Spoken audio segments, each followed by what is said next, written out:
Dick, can you hear me?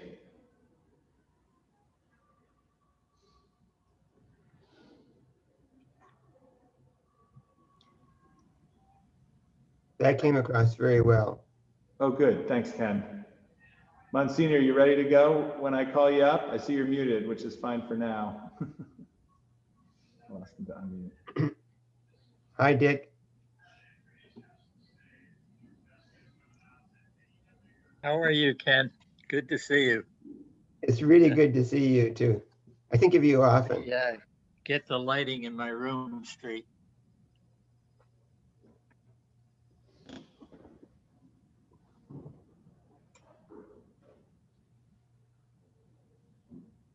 Okay.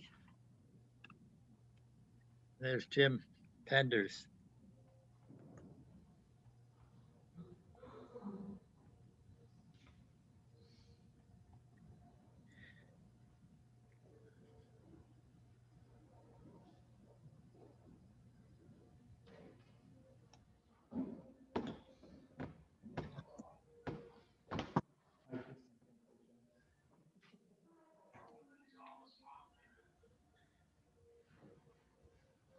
Danute, you might be muted.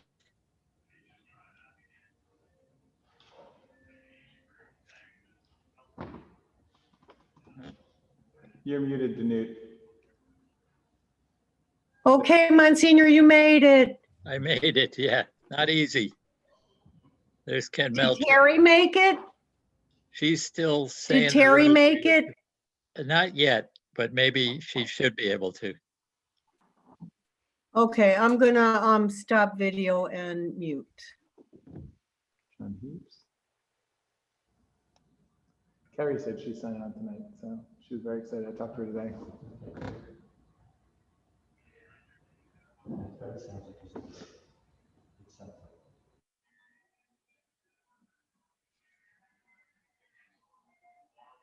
A lot of friends on here. Ken, all the way from Canada. Hey, there's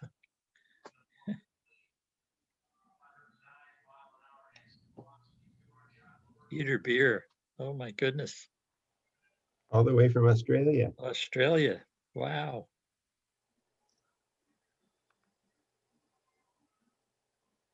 Jonathan Heaps is in Texas.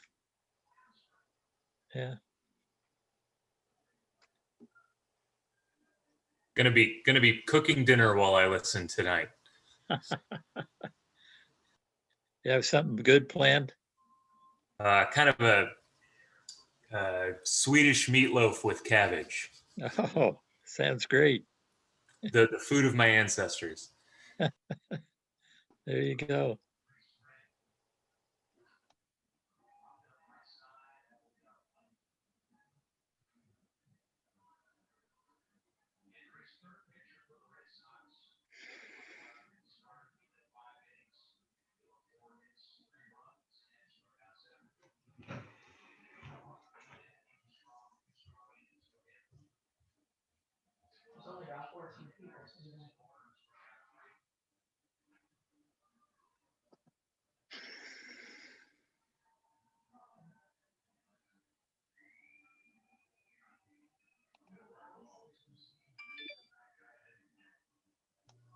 Hi, Jen. It's a pleasure to see you. Hi, Ken. You too. This is a pleasant surprise. Very pleasant. Hi, Father Jen's- Liddy. Hi, Jen. How are you? Good, to how are see you? Good. Well, Arthur. All these great people in one place.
Andrea, what a pleasure.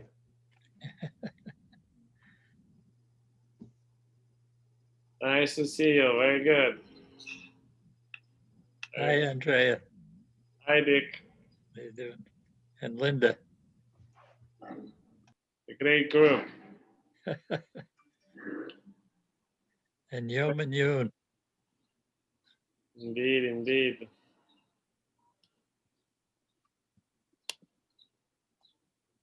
So many good friends. Yes. Hello, Andrea. Hello, Dick. Hey, Lisa. Good to see you.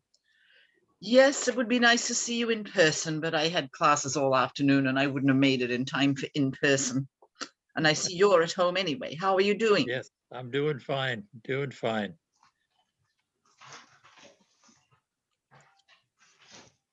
A gorgeous day today. Okay, good. Wonderful. Uh, Wonderful. how are you, Monsignor Lady? I'm good, Yeoman. Good to see you. Good to see you. Like to see you in person one of these days. Right, we will. How are you? Good, good, good.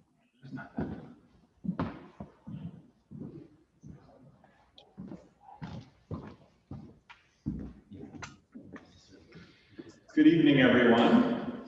Hello, friends. A warm welcome to from Seton Hall Center for Catholic Studies in our beautiful campus chapel here during this octave of Easter. We're thrilled to have you all. It's a beautiful spring evening here. I don't know about the rest of you. I'm sure it's warmer in Texas, where I know at least John is. My name is Gregory Floyd. I direct the Center for Catholic Studies here at Seton Hall. And it's my pleasure to introduce our speaker this evening, Dr. Michael Stebbins. Dr. Stebbins is currently holding the Toth Lonergan Endowed Chair in Interdisciplinary Studies here at Seton Hall. And the chair is named to honor the legacy of two great men, the much beloved professor of theology, Deacon Bill Toth, as well as that of the Jesuit priest, philosopher, and theologian, Bernard Lonergan. It's a joy this evening to have Dr. Stebbins address us. He has met and exceeded in a remarkable fashion the particularly interdisciplinary nature of this chair, facilitating our faculty praxis program, teaching in the law school, and also teaching our honors program in arts and sciences.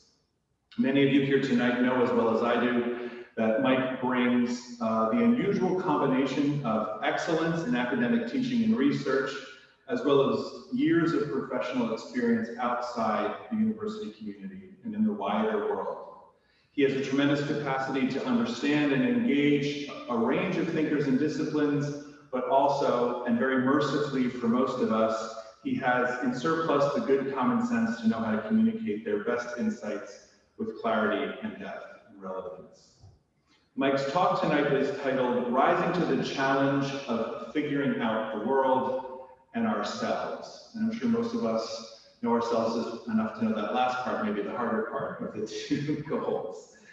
But the talk itself brings together in a beautiful way the legacies of both Deacon Toth and Father Lonergan by using Lonergan's account of the self-correcting process of knowing to reflect on the importance of human thinking in the world of everyday life, and in particular the world of work, a topic at the center of Bill's teaching and writing. Before inviting Mike to the podium, I'd like to ask our dearly beloved founder of the Center of Catholic Studies, Monsignor Liddy, on the call tonight to offer an opening prayer. So Monsignor, I'll turn it over to you.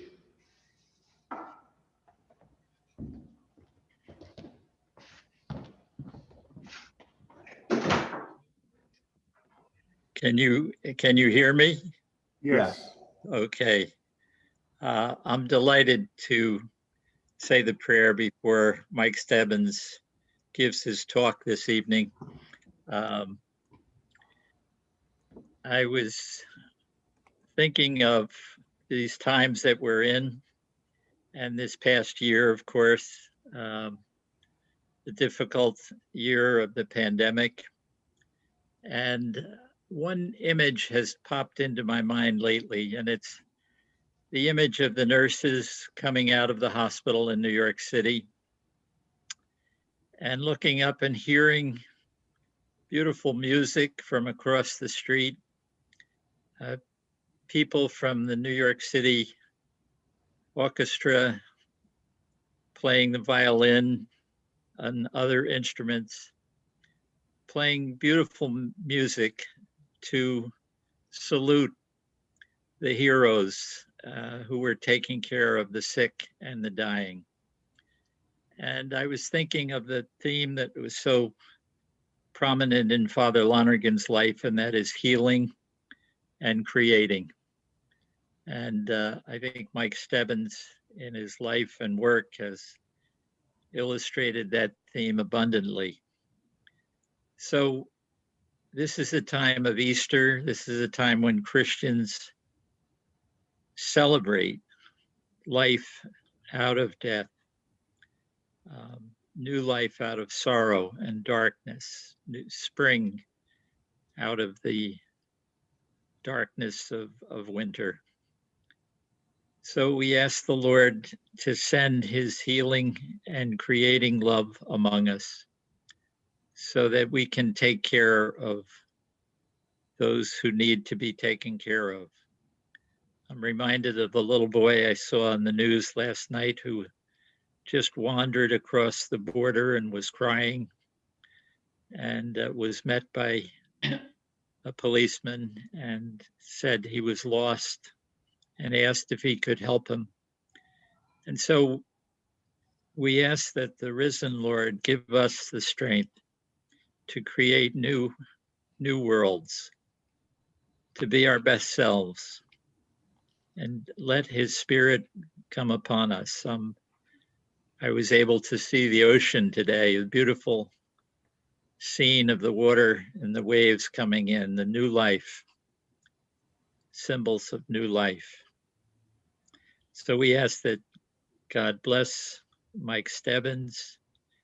He blessed the Center for Catholic Studies at Seton Hall. He blessed. Sorry, Dick, you got muted. It said that the host muted me, but I know you didn't do that I wasn't purposely. trying to cut you off. Anyway, we pray that new life may come and that this talk this evening may bless all who hear it and listen to it and bring new life to all. And as Christians, we give glory to Almighty God. Glory be to the Father and to the Son and to the Holy Spirit, as it was in the beginning, is now, and will be forever. Amen. Amen. Alleluia. Hallelujah. Give Mike a little local round of applause.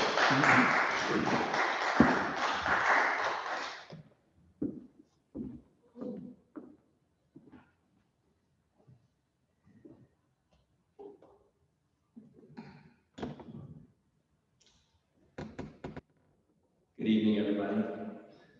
Thank you for being here. It's a treat to be with actual people in a room. It doesn't happen all that often. The title, as you've already heard, is Rising to the Challenge of Figuring Out the World and Ourselves. At first, the title of this lecture was going to be The Challenge of Figuring Out the World. Leave it there. Human beings have always needed to figure out the world, to make sense of it. Most of what's going on in the world, both natural and human, isn't self-evident to us. The truth about things isn't just lying out there waiting to be picked up like shells on a beach. The truth has to be won, W-O-N, and winning it takes commitment, hard work, and often enough courage. But I decided to add 2 words to the beginning of the title, Rising to the Challenge of Figuring Out the World. Figuring out the world has always been difficult, but the challenge facing us today is in many ways harder. The world always seems to be changing faster, but today even faster than usual and in more fundamental and unsettling ways than we're used to. Besides that, we're acutely aware of the possibility that some of the information we need in order to figure out the world may not be reliable or isn't available. This makes our task more difficult. And then I decided to add 2 words at the end of the title, and ourselves, which, as Greg pointed out, maybe the toughest challenge of all, figuring out ourselves. We can rise to the challenge of figuring out the world only if we also figure out some things about ourselves precisely as knowers, that is, as beings with minds who have the capacity to work our way little by little to the achievement of limited, but over time, more complete and more accurate knowledge of the world as it actually is. When I talk about figuring things out, all I mean is engaging in the mental activities we use when we're trying to reach correct understanding, knowledge of reality, the truth. That process is detailed, it's concrete, it's incremental, sometimes it's messy. The phrase figuring things out is meant to suggest all of that. So this evening, I plan to do three things. Describe what goes on in our mind when we're figuring things out effectively. Offer some suggestions that might help us do it more consistently. And then share some final thoughts on why doing this well and consistently, figuring things out, matters so much. It's no surprise after Greg's introduction that I'm relying primarily on the work of Bernard Lonergan, who did made such magnificent advances in the area of cognitional theory, how we know, and showed why being clearer about what knowing is helps us be clearer regarding just about everything else. Anyone who's familiar with Lonergan's work will realize how much I'm going to be leaving out. So first of all, let's start with a couple of illustrations of people figuring things out. I'm providing them to help make my account of Lonergan's cognitional theory more concrete. Both of them concern people trying to reach a concrete and correct understanding of something important. It matters that they tried to get it right. So the first illustration, a friend of mine told me about one of his daughters who, when she was in first grade, complained of a stomachache every morning at breakfast. He and his wife first thought it might have something to do with what she was eating. But after they thought about it, they couldn't come up with anything. Then they tried to figure out whether the issue was something in the house, maybe pet dander or a chemical. But there didn't seem to be any obvious cause in that category of things. So next they took her to the doctor, who didn't do any extensive testing, but reached a pretty quick and clear conclusion that there was no real physical problem to be dealt with. So then it occurred to my friends that a conversation with their daughter's teacher might identify something going on at school that they ought to know about. Well, as it turned out, their daughter was having difficulties keeping up with the rest of the class in her reading, and it was making her feel very anxious about falling behind. So in light of that new information, the parents got together with the teacher and put together a plan to address the reading issue. Once their daughter felt that she wasn't alone any longer in dealing with the problem of being behind in her reading, her anxiety quickly disappeared, and so did her stomach aches. Second illustration. Think about what happens in a jury trial, which interestingly is kind of structured to make sure that the things that are supposed to happen when we figure things out happen in a way that leads to an effective decision. There are opening statements. Evidence is brought forward. Witnesses and experts testify, and each attorney has the opportunity to ask questions of all the witnesses. When all the testimony has been presented, the attorneys give their closing statements where they sum up how the evidence favors their respective interpretations. Before the jury begins its deliberations, the judge gives them instructions about what the law requires in order to reach various conclusions. The jurors consider the competing interpretations, weigh the evidence to determine whether it favors one side more than the other, and, assuming they agree, reach a verdict. So what's going on here in these two illustrations where figuring out is happening? There are some elements common to both, and those who are familiar with Lonergan know what these are. Figuring out, first of all, begins with paying attention to something that needs to be understood. For my friends, it was their daughter's persistent stomach aches.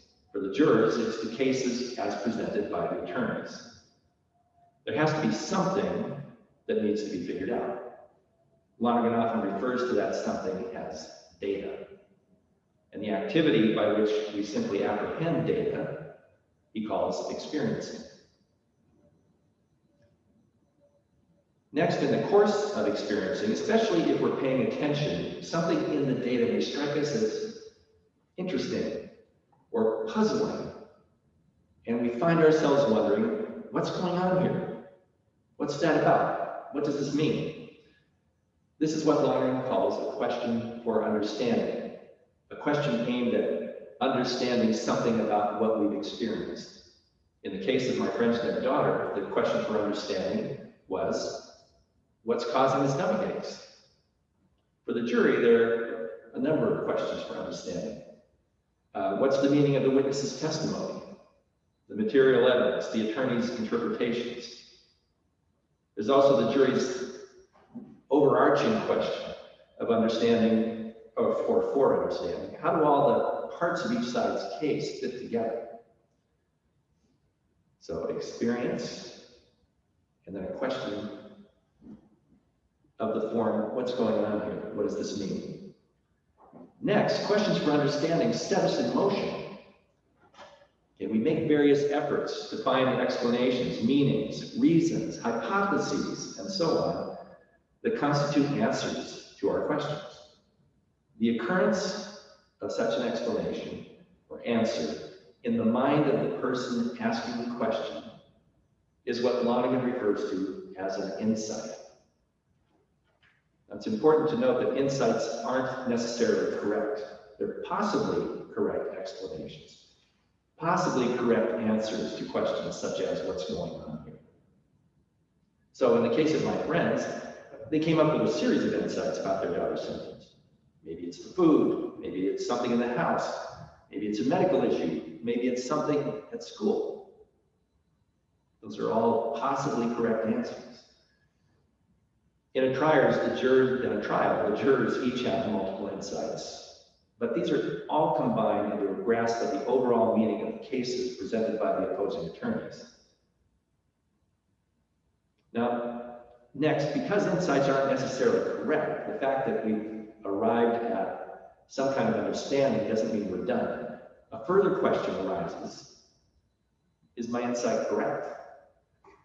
With regard to each of their hypotheses, my friends asked the question, does this explanation account for our daughter's stomachache? The jurors asked, which case is better supported by the evidence?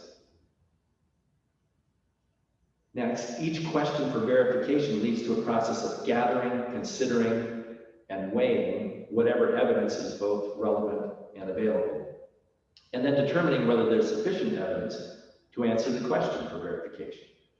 My friends kept finding that the evidence didn't support their insights until they found out about their daughter's anxiety over the reading issue. Their question, is this new explanation correct, could only be tested via experiment. As it turned out, the fact that knowing she was supported reduced their daughter's anxiety, which was accompanied by the disappearance of her symptoms, and that counted as sufficient evidence. In the case of the jury, it has the specific function in a trial of reaching a conclusion about whether the standard of proof has been met in a way that favors one side or the other. Once it makes that determination, it has a basis for stating that the weight of the evidence is sufficient for reaching a particular verdict. All right, so those are just two instances, things that go on in the real world, which are illustrative of the way we actually work through the process of figuring out what's going on. One more formal than the other. So here's some features of our knowing that I want to highlight. things we ought to know about how we know. As the illustration showed, knowing isn't just a single activity. It's a compound of functionally interrelated activities. They operate in a pattern. The basic pattern, the way we go about figuring things out, is the following. We experience something. We wonder about our experience. What's going on here is my shorthand for the kind of question, the question for understanding. In order to find answers to our questions for understanding, we typically engage in activities such as thinking. We speak of racking our brains, drawing diagrams, playing with images in our head. From time to time, answers occur to us in the form of insights. They make some kind of sense out of the data. Next, because insights are only possibly correct, we find ourselves asking questions for verification, and we set about gathering and weighing the relevant evidence that would allow us to answer the question. Finally, at some point, we realize that our understanding of what the evidence tells us is such that we can state with confidence that we know our insight to be correct, or incorrect, or probable, and so forth. Or sometimes, what the evidence tells us is that we know that the evidence isn't sufficient to make a claim one way or the other about the correctness of our insight, in which case we know that we don't know. This statement of what we know, based on the evidence, is what Lonergan calls a judgment. So I've named 5 things in the pattern: experience, question for understanding; insight, question for verification; judgment. Now, please hear me when I say that this pattern of activities isn't a process or method that Lonergan claims to have invented. It's natural and it's spontaneous. Figuring things out in this way isn't a matter of following rules. No one taught it to us. It's what we already do when we want a correct understanding of anything.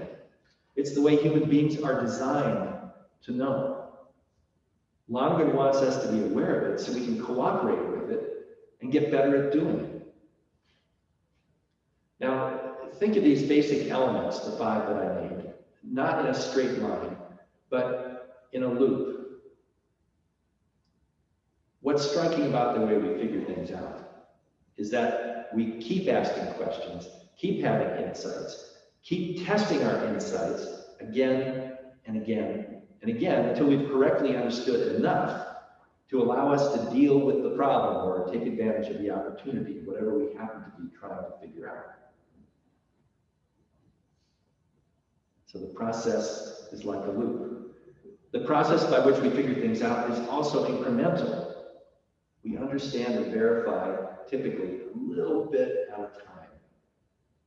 And our knowledge gradually accumulates and develops.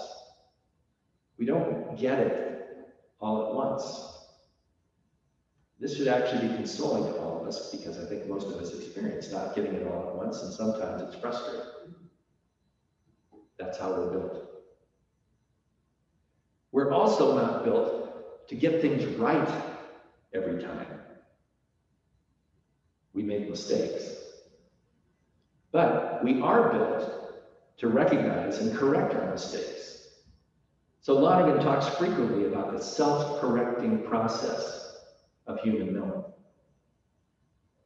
So we know a little bit at a time, and we sometimes make mistakes, but we keep on looping. And over time, we make strides in our understanding of things. Now, underlying, penetrating, and powering the entire process is an abiding desire to know. Like Aristotle, Thomas Aquinas, and many others, Lonergan maintains that this deep, insistent desire to know is fundamental to human nature. The questions we ask are expressions of that desire. So too are all the steps we take to reach understanding, and then to determine whether our understanding has a basis in sufficient evidence. Built into this drive toward reality and truth. This desire to know things as they actually are is a willingness to acknowledge our mistakes and to persist in the pursuit of correct understanding. Finally, and this is a point that can't be stressed enough, this process of asking and answering questions, of having insights, and making evidence-based judgments about the validity of our insights is the one and only basis for making sustained progress in any field of human activity. Now, I should note that this evening I'm not talking about value judgments, courses of action, or decisions that would require several more lectures, which we can talk about. But correct understanding is the essential undergirding without which you can't make reliable value judgments, courses of action, or decisions. Over time, our ability to make progress of any kind, both as individuals and as groups, depends on our success in understanding with reasonable accuracy the things and situations we wish to improve. We need to get it mostly right. So that's the process. What can we do to make sure that we do that consistently? How can we improve our performance at figuring things out? We're endowed with this desire to know. We're designed to figure things out, to reach correct understanding. And over time, our understanding develops. The world as it is, the world as it actually exists, is not a complete mystery to us. Each of us does and has done a lot of successful figuring out regarding the world, and all of us together have figured out an immense amount about what's true. There are significant ways in which our understanding of the world matches the world as it actually is. But we certainly haven't figured out everything. And in some cases, we figured it out incorrectly. This means that there are some mismatches, and possibly some very significant ones, between the world as we understand it, and each one of us does that a little bit differently, and the world as it actually is. Now, the big problem is these mismatches are unknown to us. We're not aware of them. We're in error about some aspect of the real world, but we're convinced that we have it figured out. So let me just say something about why this is so important before we talk more about how to improve our approach to figuring things out. So given the vast quantity of instantaneous and often hyper-emotional communication that's such a prevalent feature of our environment, it's all too easy to construct our understanding of the world out of whatever thoughts and ideas happen to be floating by, blown by the random breezes of shifting and often conflicting public opinion. If we aren't careful, our minds can become like a roadside ditch that fills up with whatever trash happens to accumulate there.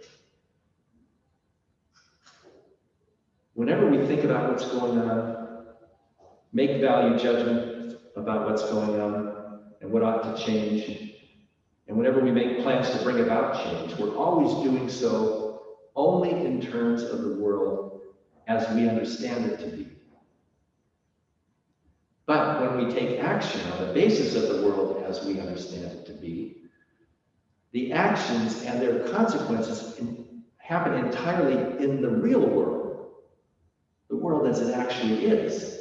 And of course, what this means is, if our mistaken understanding has caused enough of a mismatch between the world as it is and the world as we understand it, our actions will sometimes lead to devastating consequences that we never intended to happen. So reducing the mismatch That could have been a title for this talk too. That's what I want to emphasize, the importance of reducing the mismatch. Any of you who've read Plato's Allegory of the Cave, and it's something we do a lot of here at Seton Hall, are familiar with that idea of a mismatch between what people think is real and what's actually the case. So reducing the mismatch is the point of trying to improve our efforts to understand.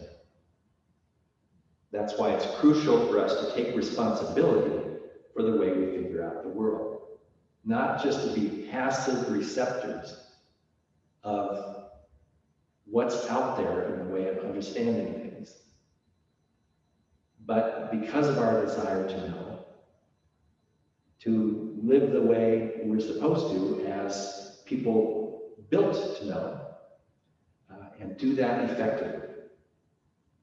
So human beings are made in the image and likeness of God. We're equipped to be intelligent and make good judgments, to grow in wisdom, but we often fall short.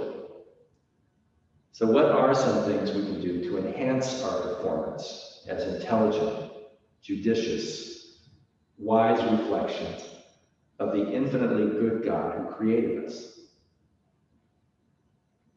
Let me offer some suggestions, and that's all these are. It's not a program. So let's talk first of all about paying attention.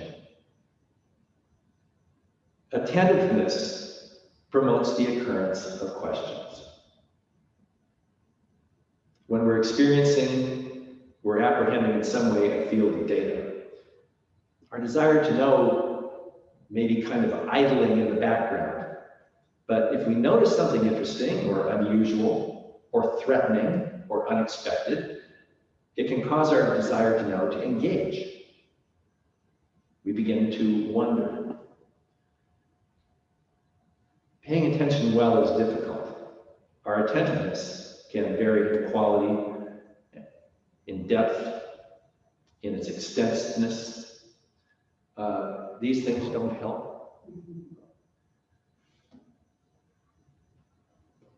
Now, what we're paying attention to, out of all the things we could be paying attention to, is affected, first of all, by our overall understanding of the world. And secondly, by what we're concerned about or interested in the moment. So at any point in time, we may have general ways of coming at experiences, certain orientations to the world, but at any moment, some part of your body could be hurting, or one of your kids needs something, or it's time to go to work, or you're not sure you can pay the bill, and suddenly your attention is focused on a small range of things within your field of data. Now, the interests and concerns that cause us to focus on different aspects of our experience can often be accompanied by strong feelings, like worry, or competitive desire, or selfishness. These can narrow down the field of data we're paying attention to, just the feeling can. Now, the thing about narrowing down the field of data, because you have a concern, an interest, a strong feeling, is that it's necessarily going to limit the questions you're going to ask, because you're only going to be focused on certain elements of your experience. So there's a narrowing of experience, and the funnel through which the questions come is going to get narrowed as well. The point then is that there are times when our openness to the data of experience may be somewhat restricted. Well, if we're truly trying to figure things out, we want to make sure that that doesn't happen in ways that really impede our ability to make sense of things. We don't want to overlook something important because we're emotional about something here. Somehow we have to find a way to be appropriately attentive to the most significant things to the degree we can. So what can we do about that? Well, one thing is we can practice really looking really listening, including really listening to what another person is saying to us. Focusing in. Now, we hear all about mindfulness practices these days, and those can be a good vehicle for developing a greater ability to pay attention to experience, to be open to experience. A lot of the time, mindfulness is proposed as a way of kind of getting relief from the stresses of your day and that sort of thing, which is a good thing. And I would encourage people to do that. But also, ultimately, it's meant to be thought of as a practice for making us more open to the world and to other people. So there may be an avenue there that some people find helpful. Also, we can try to make a practice of noticing, when we can, what it is exactly we're paying attention to, and what feelings or value judgments are behind that particular focus. Sometimes we don't just let experience be itself, be nothing other than experience. We experience something, we have an immediate feeling and start reacting with value judgments. We can practice describing what we see or hear non-judgmentally, without labels. It doesn't mean that eventually you wouldn't reach a judgment about what was going on, but first, can you just describe it? Can we just make ourselves just say what's happening? When I teach decision-making as part of Lonergan's cognitional theory and so forth, I usually do it by using two loops. One loop concerns what we've been talking about. How do you make sense of what's going on? The other loop is, how do we figure out what to do about what's going on? Too often people have an experience over here in the first loop, and then they're immediately over in the second loop saying, I hate that, or whatever. So there's a point, I think, to trying to learn the discipline of letting ourselves just experience. Because if the emotions don't immediately leap into play, there's a possibility we'll notice things that we didn't notice before. So just a suggestion, let experience be experience. It's hard to do. I get worked up about things myself, and I have interests and concerns. However, Lonergan's cognitional theory is about helping us be aware that our desire to know is open to the universe of being, to whatever it is. And so we want to give being some wider doors and some more open windows through which intimations of what it is might come to us. And it starts with experience so that we can ask questions. All right, so let's talk about questions. First, a general remark. Questions are our primary instrument for advancing in understanding and knowledge, and they're also our primary weapon. They're an anti-bias weapon, an anti-mistaken ideas weapon, an anti-complacency weapon, an anti-rationalization weapon. We can use questions to help us discover and try to reduce the influence of things that are interfering with our efforts to make sense of the world. Just two other quick things about questions in general. One is we can't typically make a question happen. A question is a desire. It's an expression of a desire to know. It's not just a sentence with a question mark at the end of it.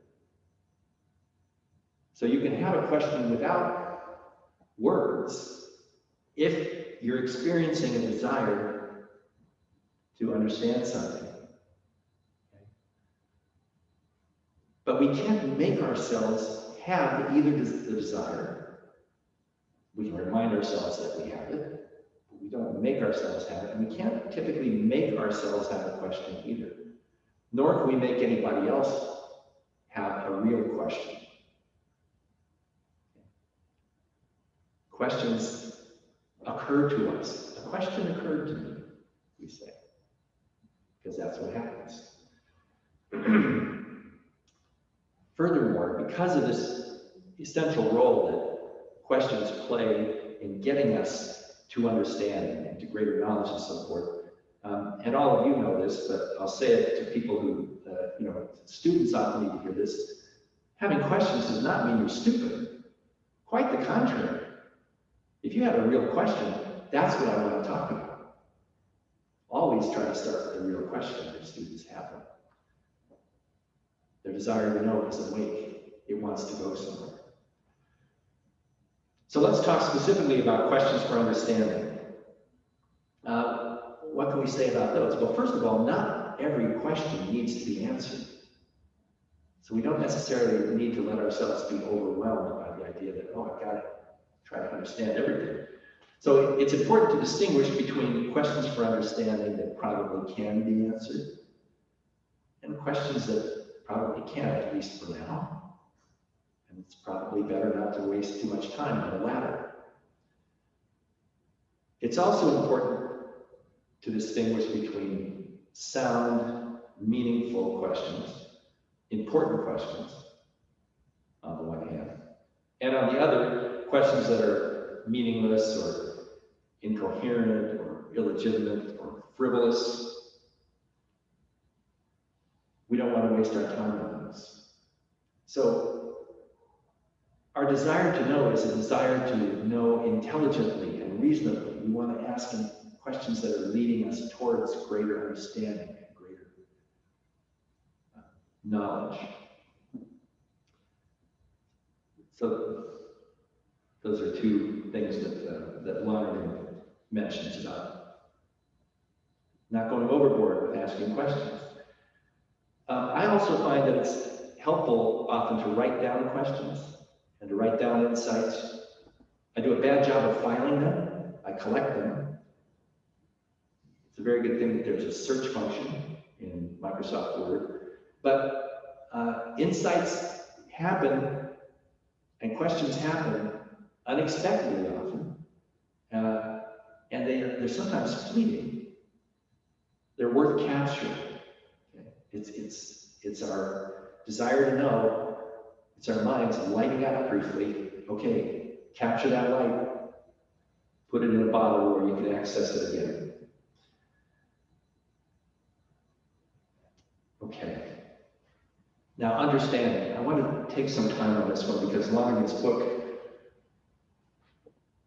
was titled Insight for a reason. It's kind of the linchpin of what goes on when we try to figure things out. Now, the first thing I want to say about understanding is that it requires having insights into these images, or these diagrams, or these words, or these experiences. When we have an insight, we grasp the intelligibility of something that's specific and concrete. On the basis of that understanding into something concrete, we can sometimes generalize. Another way of saying this is understanding isn't about applying abstract concepts. Concepts arise out of understanding, not the other way around. So in a way, the only way you teach a concept is by helping students have an insight. And then you need concepts to express what it was they understood. Now, here's the place where I want to drill down a bit with regard to understanding. Because it can happen that we think we've understood, but in fact we've accepted kind of a cheap substitute that's masquerading as understanding.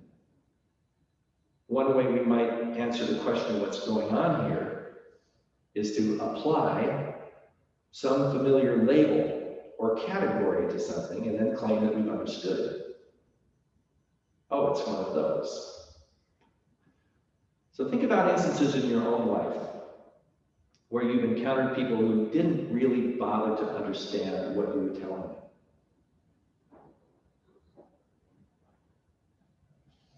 And contrast that with someone who has really listened to you, who has figured out what you're telling them.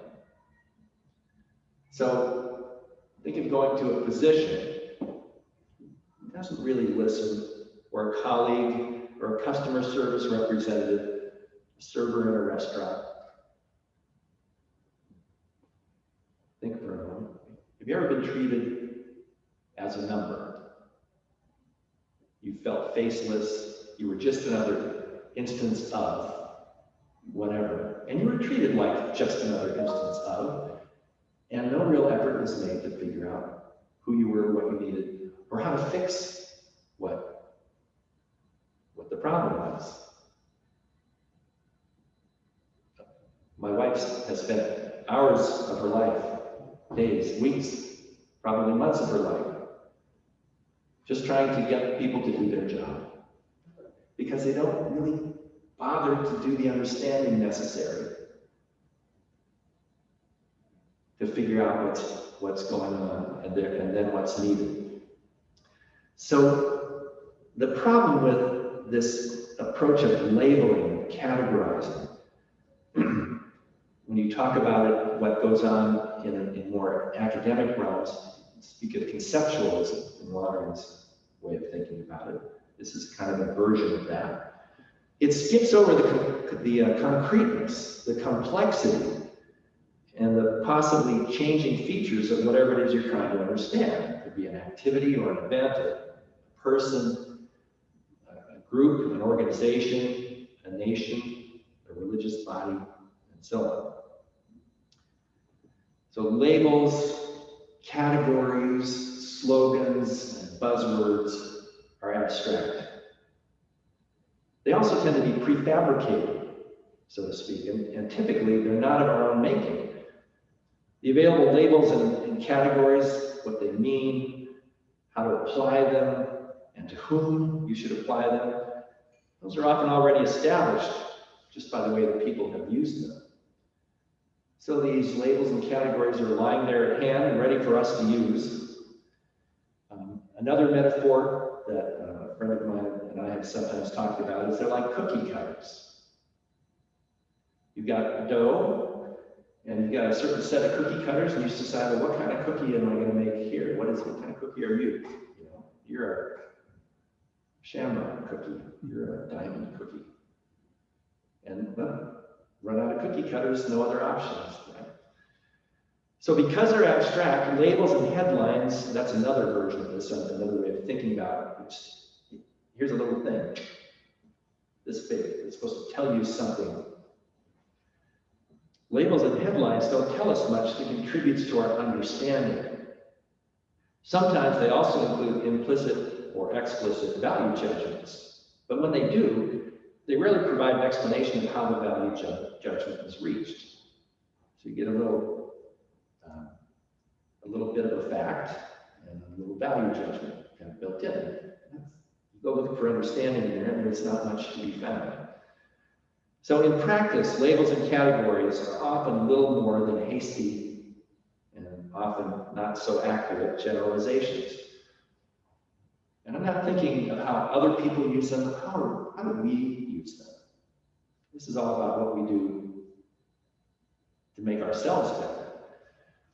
So they spare us the hard work of actually digging into the details of whatever we're trying to understand, which always is far more complex than the labels suggest.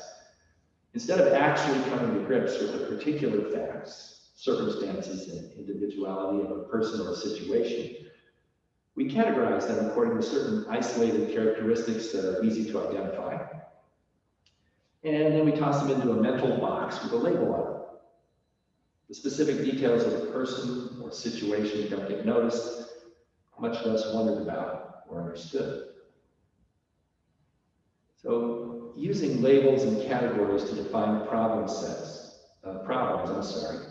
sets us on a path to one-size-fits-all solutions, which are often not very effective and sometimes turn out to be counterproductive, even disastrously so, in their unintended consequences. Now, admittedly, labels, categories, concepts have an appropriate place in our knowing and communicating. And they're sometimes helpful in expressing what we've understood and can be useful when time is short and there's a pressing need to distinguish quickly between different types of things. Triage. But they're a poor and misleading substitute for understanding itself. The ability to use a label, a category, a concept correctly doesn't in itself mean that any real understanding has occurred. Furthermore, because labels used in this way give the impression that we've already reached an understanding of something, they tend to block further questions. It seems there's nothing significant left to understand. So this creates a mismatch between what the person thinks is going on and what's actually going on. Now, another instance of unhelpful stand-ins for understanding. And my advice here is don't mistake emotion-laden images for insights. Now, images can often powerfully evoke thoughts, emotions, and memories. And we search for explanations often when we see an image. They evoke insights as well. It can also happen that upon seeing an image, especially a photo or a video, our response may surge forward so immediately and strongly that we feel we grasp the full meaning of what we've just seen. But often images don't supply all the details and context you need to thoroughly understand whatever the image or video is about. This requires a search for additional data and asking further questions for understanding and verification, which too often doesn't happen. So in other words, images are things we need to have insights about, and then we need to verify our insights. So the main thing I'm saying about understanding is be clear about the nature of real understanding, of really getting the point, of really having an explanation,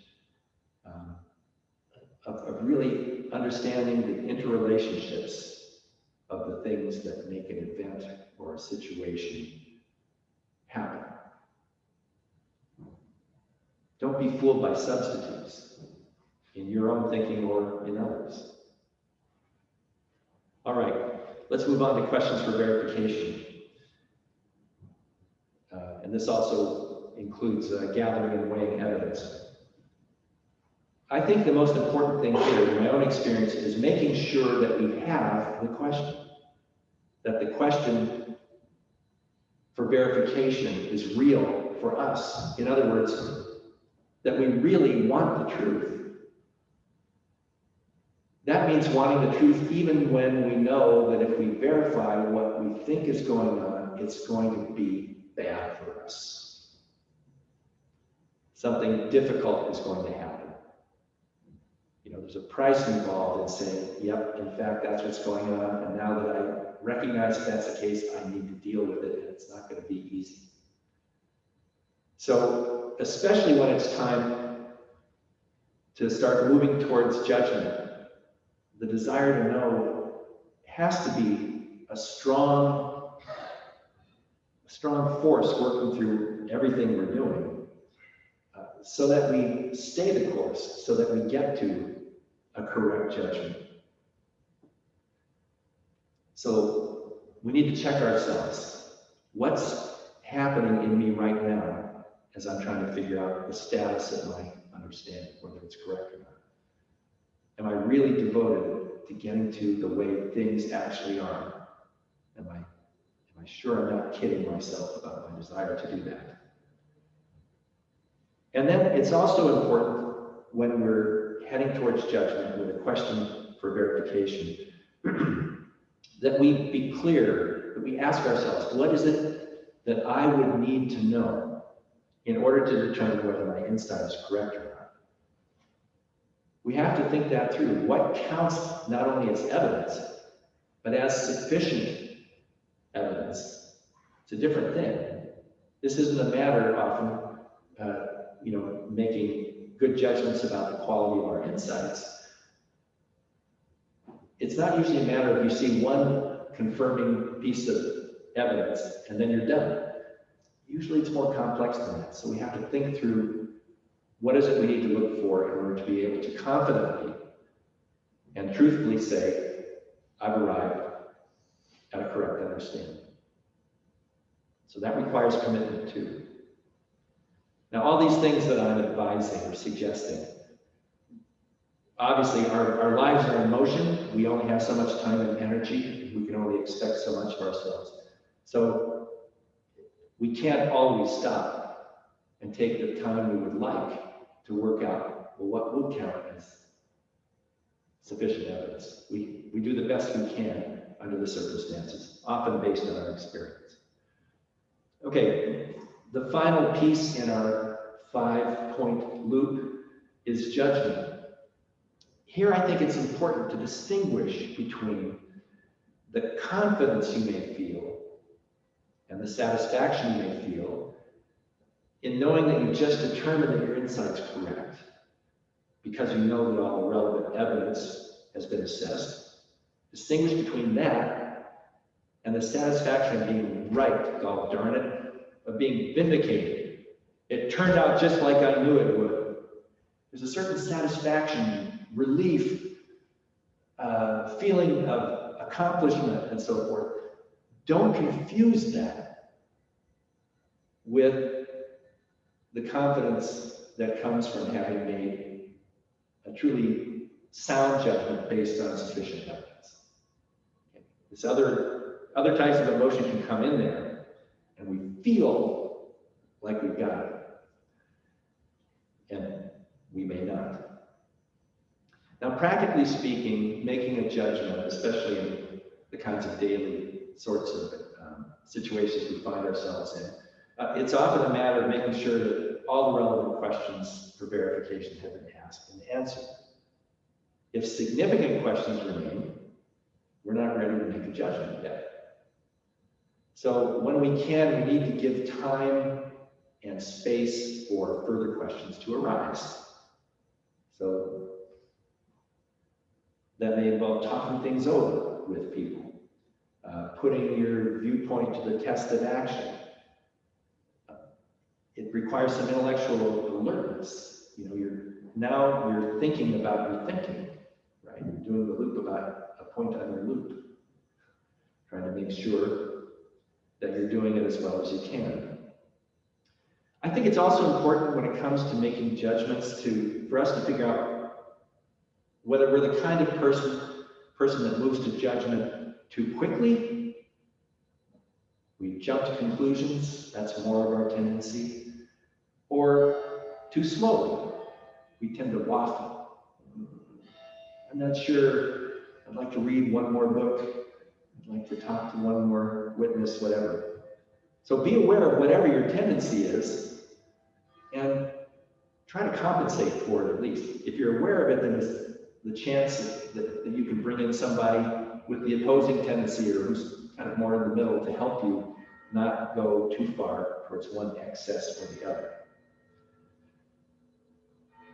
And finally, I think it's important to keep in mind the fact that many, and in a lot of cases, most judgments are only probably correct. The most likely thing to be the case. There are many situations in which we just have to figure out what we can, but there isn't enough evidence to give us certainty. But we shouldn't expect certainty. We don't need certainty in most cases where we absolutely know there's no other way it could be. Life doesn't permit that. So we make judgments with the best we can with the available evidence. And then, of course, we loop. And if we discover we made a mistake, we have the opportunity, hopefully, if what we were assessing wasn't whether it's okay to step out in front of that bus, to try again, right, and get closer to the truth. Now, I've been talking about personally generated knowledge. There's another way we get knowledge that I decided I couldn't really speak about much, but I want to say, if there's a time, I want to say a few things about it. Lonergan refers to it as belief. I prefer to use the term outsourced knowledge. We outsource our knowledge to other people. That means we haven't done the thinking, someone else has. Someone else figured something out. We don't always know how well, but now it's out there as something that we should consider maybe as a fact that we should accept. So there's some obvious things here. Be careful. What we pick up from others is often presented in the form of labels, headlines, summaries, slogans, etc. And as we discussed, these may be expressed with emotionally loaded words, value judgments, and not a whole lot of understanding. So treat outsourced knowledge, which by the way we need. If we had to figure everything out on our own, we'd have to start over every day basically, and we'd be living in very primitive conditions. We trust what other people tell us. So when we buy something, we trust it's going to work, even though we don't know how it works. So treat outsourced knowledge as data to be investigated. Don't simply assume they're facts to be accepted on faith. Now that's a very basic thing, and most people know that in some fashion or another. But the way information happens these days, it's hard to be disciplined about that sometimes. So loop. Be a looper. Ask questions, develop your understanding, examine evidence for whatever the thing is that you're considering. You know, here's what the market's going to do next. Oh, I should go all in. Well, ask some more questions. And of course, it's important to consult multiple sources that you found to be trustworthy in any field where you're likely to be picking up possibly relevant knowledge. So notice where, in terms of determining whether a source is trustworthy, notice whether they make it easy for you to see what questions they asked and how they arrived at a judgment that they had a correct understanding of the subject. A friend of mine, who's also a student of Lonergan's work, talks about when you do math, when you did math in high school, you know, you weren't supposed to just show the answer, you're supposed to show your work. How did you get the answer? Well, we should require of ourselves to use sources that show the work. So you don't just get the conclusion, which is you're just supposed to trust, but you can see, oh, all right, oh, and there's a link here. I can go look at the source, and so forth. Okay. And in general, because it's so hard to arrive at certain knowledge, beware of sources that are always certain about what they claim. That's all I'm going to say about outsourced knowledge. Now, a few last things. We're coming down the home stretch here. A few things about the desire to know. This is the drive that gets us out of Plato's cave. It's the source of our willingness to confront and correct our biases, our mistaken ideas, our factual errors. And we feel its pressure in the form of what Lonergan calls the transcendental precepts, which aren't labels in our heads or just bullets on a PowerPoint slide, but rather they're our consciousness in the moment feeling a certain kind of pressure, a desire, a need, a demand to pay attention or to pursue understanding or to test the sounds of our understanding. It's felt. We feel it also in the insistent, expectant probing of our questions, and in the relentless stream of questions that keeps us in pursuit of correct answers until the questions peter out because they've all been satisfied. Now, we have to help each other do better at figuring things out for the sake of building community, among other things. We can't make anyone have a question or an insight. We can't even make ourselves do that. But we can facilitate the occurrence of questions by getting people to pay attention to data that are relevant to the issue in question. There's an art to this. It's called teaching. And it requires intelligence and persistence. It's not about manipulating people. It's about giving them an opportunity to figure things out for themselves. We can all best contribute to the work of figuring out the world by cooperating, but also by having our own minds. We want to bring our own minds, not a groupthink mind, but our own minds, to a communal process. Now, also, because of the fact that we outsource data, we all communicate things that we hope others will believe and trust. We need to be intelligent, responsible, trustworthy communicators of the things we share with each other. We depend on each other that way. So we want to be a conduit for truth, a conduit for sound judgment, for thorough understanding, right? So we should make a habit of showing our work, be able to explain how we got to where we got. Or another way to think about it is walk somebody around your loop. Say, come on, this is what I did. Now, that's very different from Twitter, you understand. It's just not the same thing. It's also important that we accept help from whatever quarter it comes. So there are others who are willing to offer data or questions that haven't occurred to us, or insights we haven't had, or evidence that hasn't been available to us. So figuring things out as a communal enterprise in that way. And that's why trust is so important.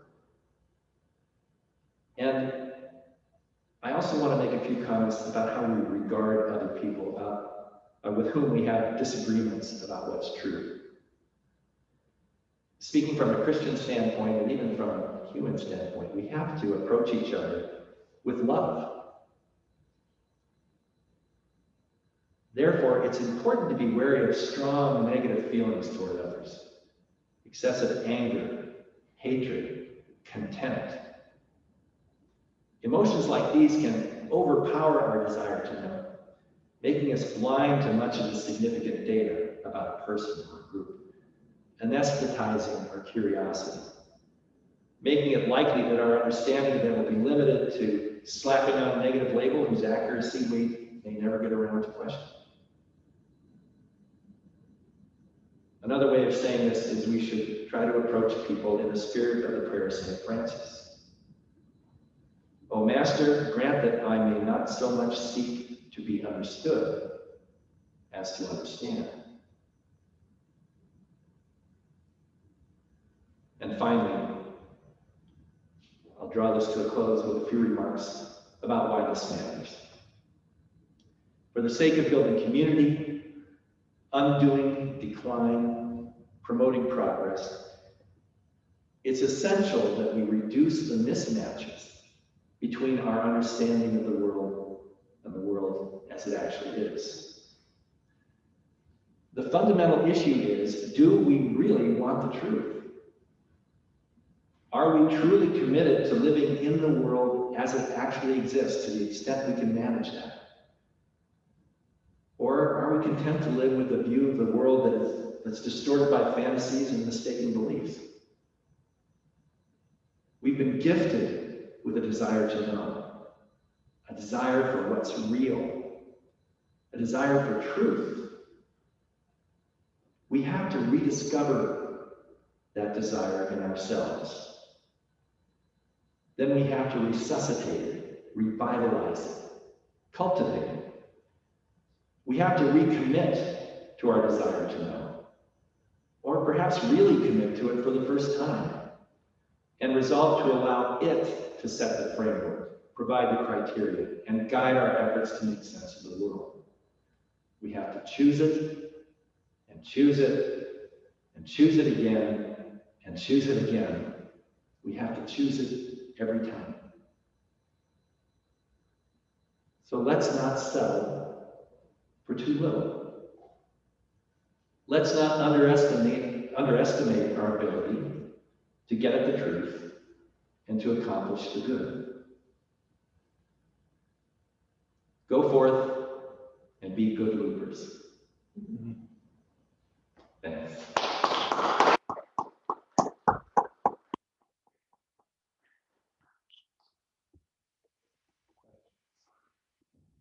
So we'll open up to questions. I see a few in the chat, but I'll give our in-person people the first shot. The chat first or also? In person. Excellent presentation. But again, I mean, we're talking about every changing beliefs, but I think one of you was talking about this moral system, maybe. You say the outsourced information. So we separate that, in other words. I mean, and again, another thing, aren't we in this polarized period in history right now, since maybe 1939, 1940? Okay, so it sounds like we have two questions. One is, does wandering by belief mean something that has more to do with religious faith? Yeah. Okay, so I'll answer that first. It depends on where you're reading it. It does talk about religious belief, but it has a larger category of beliefs that he contrasts with what I'm calling personally generated ones, where you figure it out and make the judgments and so forth. There's also belief in the sense of trusting what someone else has told you and taking it as fact. So there's so many things obviously about our life where we're believing things that are going on. So I've never been to Egypt. There are a lot of things going on in Egypt. I hear about a few of them, and when I hear them, I have no choice either to ignore them or to believe what I'm being told. So most of what we say we know, we actually believe. And because there's a problem, because the word belief is ambiguous, has multiple meanings, I'm trying out outsourced knowledge. So that's what I mean by outsourced knowledge, what Lonnie means by that larger meaning of belief. I believe in something not cases. Right, yeah. So when someone tells me their name, and then I say, okay, now I know who that is, and someone asks me, who is that guy? And I give them the name, and I think I'm giving them a back because I trust what you told me. That's belief in Lonnie sense. Okay. The second thing is, we're living through the most polarized period in history. I don't know if that's true, but it's pretty darn polarized. It's uncomfortably, unsettlingly polarized right now. And so I didn't mean for this to be particularly about politics or other big cultural issues that are dividing people right now, but it's certainly relevant to this. I think the issue is the atmosphere gets to be such that it's harder and harder to just sit back and actually think and actually make sure that we're thinking things through and getting to all the necessary evidence for making a determination about what's going on. And I do think that things like Twitter, the fact that communication happens so instantly, and we all want to, I don't actually use those things, but there's a tendency to want to have a quick, snappy response, to which the comeback is another quick, snappy response. And then people start making fun of each other and telling each other who had the better, snappier. So, and if we're trying to have a civil community, we need to think about each other differently. And we need to, that way of communicating is not helping us cooperate with the desire to know. And the way that unfolds is very effectively. It's making it harder to do that. Michael. I just wanted to comment on the possibility of this that there's some positive role, passion, in assessing or dealing with a set of phenomena. Because why certainly gives them a feeling as an important criteria for making assessment of facts and judgments of value. But what about the idea that you encounter something that's manifestly unjust, an act that's without very much description is inherently racist and conduct that is so abhorrent that your human response is to be angry and hateful. Hate the act as opposed to acting. Yeah. So where does that play a positive role? Yeah, well, so feelings reveal values, right? Feelings respond to values. And there's an appropriate place for a huge range of feelings, including anger, right? In the face of injustice. And all I'm saying really here is with respect to anything, we want to make sure that we've actually done the work of figuring out what the thing was that happened. And then what's an appropriate response? There's the further question of, and what do you make of the person who was engaged in the unjust behavior? Is there, to what extent does that person, to what extent should we be trying to understand that person as well, the perpetrator as well as the victims and so forth? So these are hard things to discuss in the abstract. Well, I was thinking of this policeman who had this George Floyd. Yeah. He had his knee on his neck for 9 minutes. Yes. So, yes. And so I think when you have a particular case like that, then you sit down and you sift through all the details as well as you can. Make sure you have left that important and you reach a conclusion. And, right now there's a jury that's tasked with going through all that, right? And they're presenting all the evidence about it. So I think, if anytime there's an unjust act, it's appropriate to respond to it as an evil thing, as a bad thing, as something that shouldn't occur. That we should try to cut off additional instances of it. We should appropriately punish people who engage in that behavior. Yeah. So I think the only thing I generally find in the current climate is people want to leap into action and into emotion. And it's kind of the high emotion that I worry about, because I don't think that helps our attentiveness or our ability to ask questions. Yeah, but there are cases where something happens and you don't have to do a lot of figuring out to get to the basic conclusion something was this thing unjust. Yeah. Well, that's my point. The idea is the way you describe it, labeling or jumping to conclusions or being quick to make an assessment that you're correct. Yeah. There's this question about one's capacity for outrage. Right? If we're too careful to think about things that are so patently outrageous and evil, then perhaps we're going to lose sight of the fact, and we should debate it. Yeah, you want to call evil things evil and not hold back when they're truly evil. Yeah, absolutely. I don't know if I'm all for outrage. Seems like anger's enough. I never know what outrage means exactly.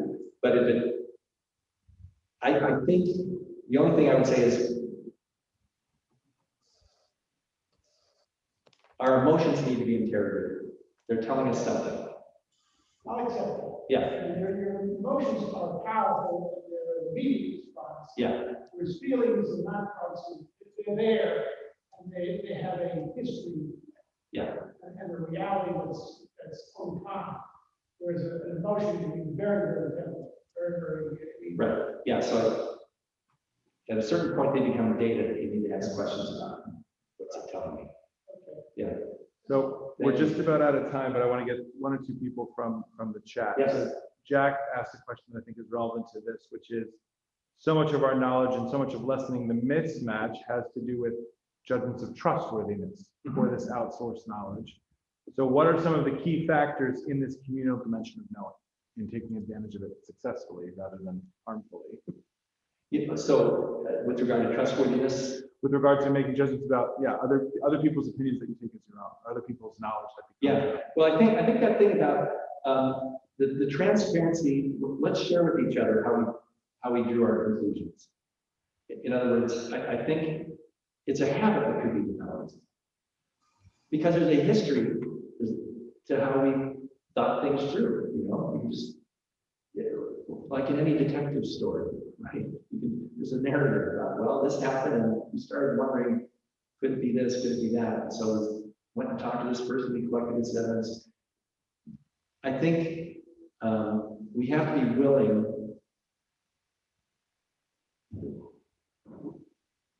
what we should be engaged in is helping people understand as opposed to just having a viral conclusion.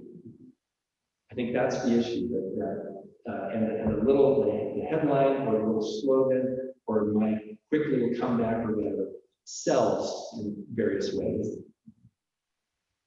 And the effort to understand takes time and it seems boring to me. And, you know, I don't really want to be convinced anyway. I'm not going to let you try to do that. I don't want to change my mind. All kinds of things can happen. So I think walking people around your route, showing your work, asking, trying to get back from the people, to the extent people can do that, you have a real basis for trust. To the extent they can't, then it's dicier.